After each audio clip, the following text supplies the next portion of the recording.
खबर तो नहीं सर, सच्चाई है।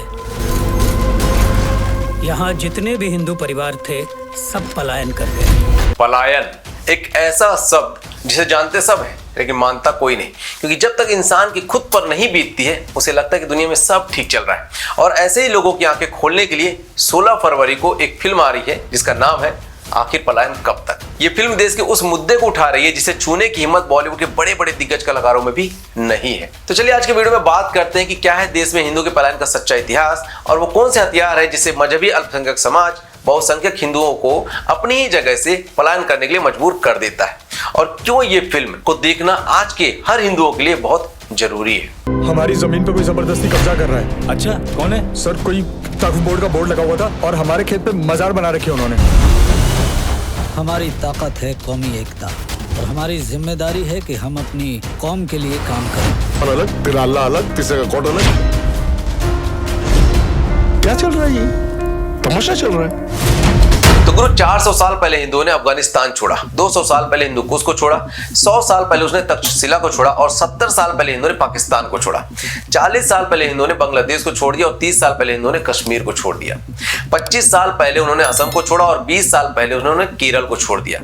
आज हिंदू बंगाल छोड़ के भाग रहा है। जानते हैं क्यों? क्योंकि जहां जहां देश का मजहबी अल्पसंख्यक समाज बहुसंख्यक होता जा रहा है वहां से हिंदू पलायन करते जा रहे हैं। देखिए, वैसे तो भारत देश में हिंदू के पलायन का इतिहास बहुत पुराना है, लेकिन जब आजादी के समय देश मजहब और धर्म के नाम पर बांटा जा रहा था तब हिंदुओं ने शायद सोचा होगा कि चलो मुसलमानों के लिए 56 देश है, ईसाइयों के लिए 42 देश है, वैसे हिंदुओं के लिए अब खुद का एक हिंदुस्तान भी हो जाएगा। लेकिन उस वक्त देश के सेकुलर नेताओं ने एक ऐसा कानून बना दिया जिसकी वजह से हिंदुस्तान के हिंदुओं को उनकी ही जगह से पलायन करना आज भी पड़ रहा है, और उस कानून का नाम है वक्फ एक्ट 1995। सोचिए कि एक सुबह आप सोकर उठते हैं और देखते हैं कि आपके घर पर, आपके खेतों पर, आपकी जमीन पर किसी ने एक नोटिस चिपका दिया है जिसमें लिखा है कि ये घर, ये खेत, ये जमीन आपकी आज से नहीं है, वो उनकी हो गई है। तो आप क्या करेंगे? उनके खिलाफ थाना जाएंगे, रिपोर्ट दर्ज करवाएंगे, सिविल कोर्ट जाएंगे या केस लड़ेंगे? यही करेंगे ना आप।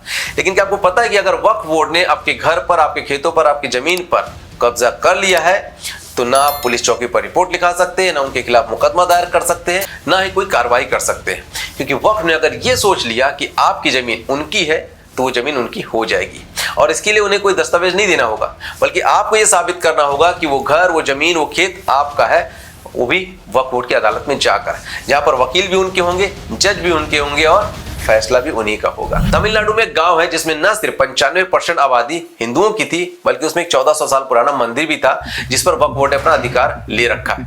और सिर्फ इतना ही नहीं, बल्कि अंबानी के महल एंटीलिया पर भी वक्फ बोर्ड ने अपना दावा ठोक रखा है, और यहाँ तक कि द्वारिका पर भी वक्फ बोर्ड ने अपना दावा ठोक रखा था।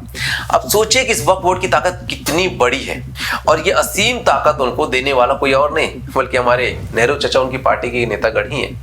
नेहरू ने जिस कानून को 1954 में बनाया था उसे कांग्रेस के नेताओं ने 1995 में इतना मजबूत कर दिया कि वक्फ का ये सोच लेना कि आपकी जमीन आपकी नहीं बल्कि उनकी है काफी। और इसी सोच का नतीजा है कि हमारे देश में आज सेना और रेलवे के बाद सबसे ज्यादा जमीन, करीब 8,54,000 एकड़ की जमीन और 509 संपत्तियां वक्फ बोर्ड के पास है।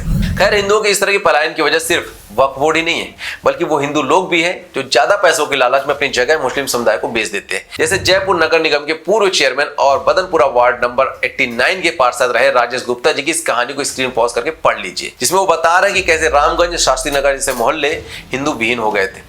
जयपुर के रामगंज के शिकारियों की मोहरी मोहल्ले में रहने वाले विकास प्रजापति की पीड़ा भी कुछ ऐसी ही है, जिसे आप यहाँ पर भी स्क्रीन पॉज करके पढ़ सकते हैं कि कैसे उनके मोहल्ले के लोगों को पलायन करने के लिए मजबूर होना पड़ा।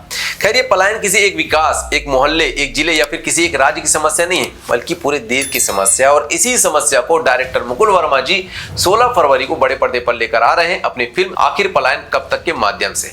फिल्म का ट्रेलर देखने के बाद हो सकता है कि इस फिल्म में आपको बड़े कलाकार दिखाई ना दे, लेकिन इस फिल्म ने जिस मुद्दे को छुआ है उसको छूने की हिम्मत बॉलीवुड के किसी भी बड़े से बड़े कलाकार के बस की बात भी नहीं है। इसलिए राजेश शर्मा, भूषण पटियाल, गौरव शर्मा, चित्रंजन गिरी, धीरेन्द्र द्विवेदी और जितने भी कलाकार इस फिल्म में हैं, उनकी हिम्मत की तारीफ करनी पड़ेगी कि उन्होंने ऐसे वक्फ बोर्ड संगठन की सच्चाई को दुनिया के सामने लाने का प्रयास किया है जिसके बारे में देश का सुप्रीम कोर्ट भी बात नहीं करना चाहता है।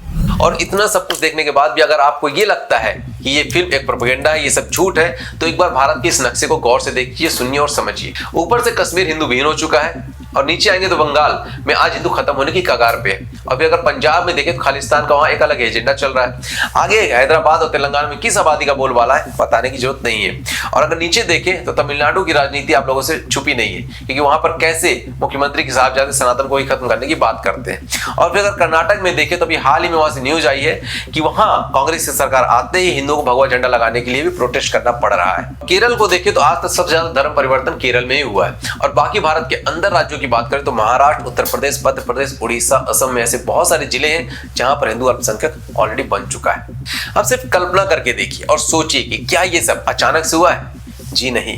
1947 में जब हिंदू समाज ये सोच रहा था कि बंटवारे के बाद ये सब हिंदू मुस्लिम विवाद खत्म हो जाएगा, तब देश को तोड़ने वाले देश को भविष्य में एक बार फिर से तोड़ने की प्लानिंग कर रहे थे, जिसके बारे में गहराई से जानने के लिए आप लोग मेरा ये वाला वीडियो देख सकते हैं। इसलिए इस वीडियो को मैं ज्यादा लंबा नहीं करना चाहता हूं, बस इतना कहना चाहता हूं कि 16 फरवरी को ये फिल्म पलायन कब तक सिनेमाघरों में आ रही है, आप लोग इस फिल्म को देखने अवश्य जाइएगा। और वीडियो पसंद आया हो तो इस वीडियो को एक लाइक देकर शेयर अवश्य कीजिएगा। और जिन लोगों ने चैनल को अभी तक सब्सक्राइब नहीं किया है तो नीचे रेड कलर का बटन है, दबाकर सब्सक्राइब जरूर कर लीजिएगा। मिलता हूं जल्द नए वीडियो में, तब तक के लिए जय हिंद, वंदे मातरम।